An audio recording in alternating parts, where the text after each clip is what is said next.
Hello friends, कैसे हो आप लोग। तो इस वीडियो में हम बात करेंगे कि CHSL डिस्क्रिप्टिव की प्रिपरेशन आप लोगों को कैसे करनी चाहिए। तो चलिए स्टार्ट करते हैं। तो सबसे पहले मेरे मार्क्स जान लेते हैं। मेरे CHSL 2018 के डिस्क्रिप्टिव में 69 मार्क्स आए थे। तो मैंने ये सब कैसे अचीव किया वो सब जानने से पहले मैं आपको यहाँ पे जो कैंडिडेट्स हैं वो दो तरह के कैंडिडेट्स हैं। एक तो जो जिनका केवल CHSL ही टारगेट है, केवल बस उनको अब डिस्क्रिप्टिव की ही प्रिपरेशन करनी है। दूसरे जो कैंडिडेट्स हैं वो इस तरह के हैं जिनका CHSL में हो गया लेकिन उनका मेन टारगेट CGL का है, CGL 2020 का है। तो इन दो कैंडिडेट्स की बात करेंगे हम यहाँ पे। तो जो मेरा ये जो स्कोर आया है 69, आपको पता होगा कि सभी को कि जो ये डिस्क्रिप्टिव जो पेपर होता है वो काफ़ी अनप्रिडिक्टेबल होता है, पूरा लक बेस्ड होता है। और आप कितना भी गैस वर्क कर लो, आप गैस नहीं कर पाओगे कि कौन सा ऐसे वहाँ पे आने वाला है। ये हमने भी फेस किया था, CGL में भी फेस किया था, CHSL में भी फेस किया था। हमने काफ़ी कॉम्प्लिकेटेड ऐसे की प्रिपरेशन की थी, लेकिन वहाँ जाके जब ऐसे देखा तो केवल ओल्ड एज पे ऐसे आया था। और तो ये सब चीज़ें होती हैं। अभी CGL 19 में भी आपने डिस्क्रिप्टिव में देखा होगा कि लेटर की जगह प्रेसिस उन लोगों ने पूछ लिया। तो ये सब चीज़ें हैं। तो यही है कि सबसे पहले आप ये जान लो कि जो भी ये एग्ज़ाम है डिस्क्रिप्टिव वाला पूरा लक बेस्ड है। इवन आपकी जो स्कोरिंग होगी वो भी लक बेस्ड है कि आपका जो एग्जामिनर है जो कॉपी चेक कर रहा है वो उसका मूड कैसा है।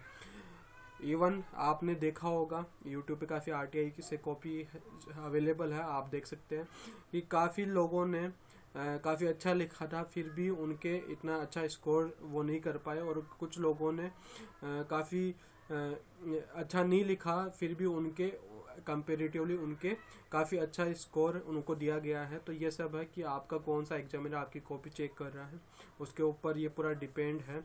और ये सब चीज़ें हैं। तो ये पूरा जो डिस्क्रिप्टिव पेपर होने वाला है पूरा लक बेस्ड है।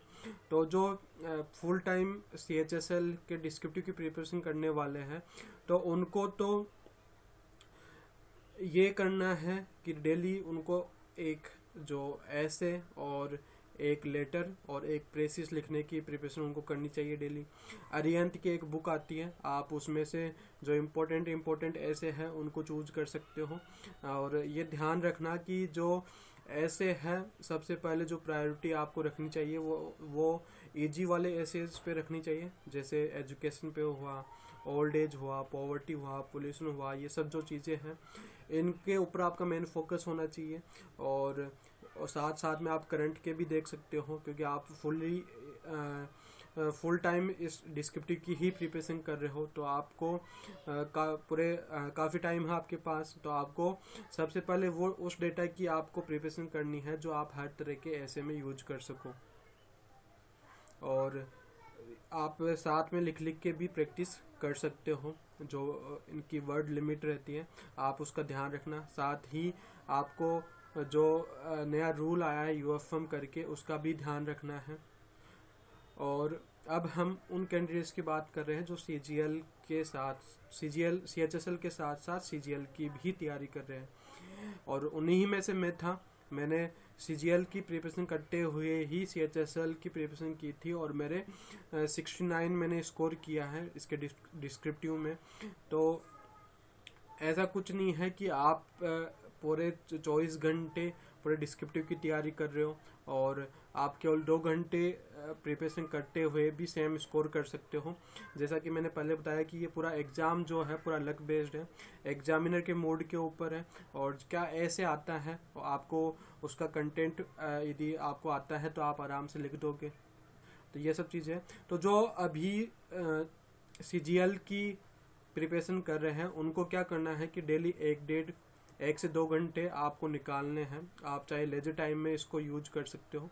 और ये उन्हीं स्टूडेंट्स की जो मैं बात कर रहा हूँ जिनको सीरियसली CHSL का डिस्क्रिप्टिव भी देना है और साथ में CGL की भी प्रिपरेशन करनी है।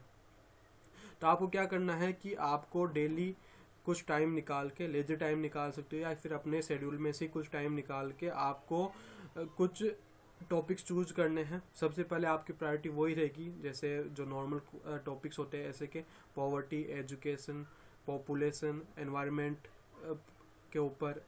तो इस तरह के आपको टॉपिक चूज करने हैं और डेली आपको क्या करना है कि डेटा आपको सर्च करना है गूगल पे, आपको कोड्स सर्च करने हैं। आपको बहुत ज़्यादा डेटा याद करने की ज़रूरत नहीं है, क्योंकि क्या होता है कि एग्ज़ाम हॉल में जब आप ऐसे लिखने बैठोगे तो काफ़ी चीज़ें आपसे माइंड में वाइप आउट हो जाएगी, आपको कुछ याद नहीं आएगा। तो लिमिटेड कंटेंट पढ़ो। सबसे पहले प्रायोरिटी आपकी ये रहेगी कि लिमिटेड कंटेंट पढ़ना है, आपको बहुत ज़्यादा चीज़ें मगअप नहीं करना है। और कोर्स देखो, आप सिंपली गूगल पे जाके सर्च कर सकते हो कि education course on education for ऐसे राइटिंग, ऐसे करके आप सर्च करोगे तो काफ़ी अच्छे कोर्स निकल के आ जाएंगे। तो उसमें भी आप जो फेमस जो राइटर्स हैं उनके आप कोर्स देख सकते हो। तो ऐसे करके 2-3 कोर्स आपने देख लिए, उनके स्क्रीनशॉट ले लिए, मोबाइल में रख लिए और आपने उनको देख लिया, याद कर लिया। ऐसे ही उसी टॉपिक पे आपको जो अभी लेटेस्ट कोई रैंक आई है इंटरनेशनली तो आप उसको देख लो, कोई रेट वगैरह है वो आप देख लो, कोई डेटा है वो चीज़ आप देख सकते हो। तो इस तरह से ये ऐसी चीज़ें आपको कंसाइज वे में आपको पढ़ना है, काफ़ी ब्रीफ में आपको पढ़ना है और इन चीज़ों को आपको याद करना है। ऐसे आपका ये शेड्यूल रहेगा। डेली आप 1-2 घंटे निकाल के इस तरह से आप कोर्स वगैरह देखते जाओ। एजुकेशन पे देख लिया, कल पॉवर्टी पे देख लिया और पॉल्यूशन पे देख लिया, एनवायरनमेंट पे देख लिया, करंट जो रैंकिंग चल रही है इन चीज़ों में वो देख लिए। तो इस तरह से आपको केवल डेटा याद करना है और साथ में क्या करना है आपको ये वीक में आप चाहो तो प्रैक्टिस कर सकते हो। यदि आपको लग रहा है कि आप बिना प्रैक्टिस के ही आप लिख सकते हो तो वो भी वेल एंड गुड है, क्योंकि मैंने भी कभी लिखा नहीं था, कोई भी ऐसे नहीं लिखा। मेरे केवल सेल्फ अंडरस्टैंडिंग थी कि हाँ ऐसे 200-250 वर्ड में आपको वहाँ पे लिखना है। तो वहाँ पे ब्लॉक रहते हैं, आप केवल एक ब्लॉक में एक ही वर्ड वहाँ पे लिखना है, तो आप ये ही लिखें। एक ब्लॉक में 2 वर्ड नहीं लिखने, आपको केवल एक ही वर्ड लिखना है, अदरवाइज आपके नंबर कट जाएंगे। और यूएफएम वाला ध्यान रखना, सबसे जो मेन पंगा है वो यूएफएम का है। आप कुछ भी ऐसा सस्पेक्ट वाली चीज़ वहाँ पे मत लिखना, नाम वगैरह, इस चीज़ का ध्यान रखना।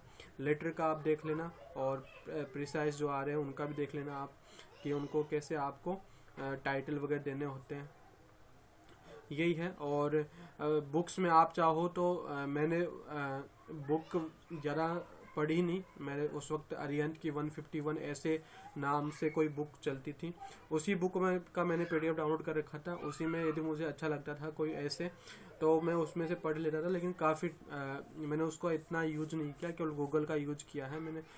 कि सिंपली जाके मैंने सर्च कर लिया कि जो भी है कोड्स वगैरह, जैसे भी जो भी टॉपिक मुझे आज पढ़ना है उसका कोड देख लिया, उसकी करंट रैंकिंग देख ली, उसका कुछ डेटा देख लिया। तो इस तरह से मैंने प्रिपरेशन की है पूरी, और इसी तरह से आप भी कर सकते हो। और चाहो तो ये अभी इसकी लेटेस्ट बुक आ चुकी होगी, आप यहाँ स्क्रीन पे देख रहे हैं, ये लेटेस्ट बुक है इसकी। आप चाहो तो इसका PDF डाउनलोड कर सकते हो और इसी को आप देख सकते हो। इसमें जो भी ऐसे हैं उसका आपने पढ़ लिया, डेटा वगैरह जो भी है, कैसे लिखना होता है, ऐसे को कैसे लिखना होता है, कि ऊपर आपने कोर्स से स्टार्ट किया और फिर आपने जो उसका इंट्रोडक्शन लिख दिया और उसमें बीच में जो मेन जो उसका पार्ट है वो लिख दिया और लास्ट में आपने कंक्लूड करते हुए ऐसे को एंड कर दिया। तो इस तरह से आप इस बुक में देख सकते हो कि कैसे आपको लिखना होता है। ऐसे लेटर के आप फॉर्मेट देख सकते हो, केवल फॉर्मेट से भी काम चल जाएगा, फॉर्मेट देख लो आप। और कंटेंट तो आपको वहाँ पे जो टॉपिक आएगा उसके अकॉर्डिंग आपको लिखना पड़ेगा, ये चीज़ है कंटेंट में। यही है सब कुछ। और सो बेस्ट ऑफ लक।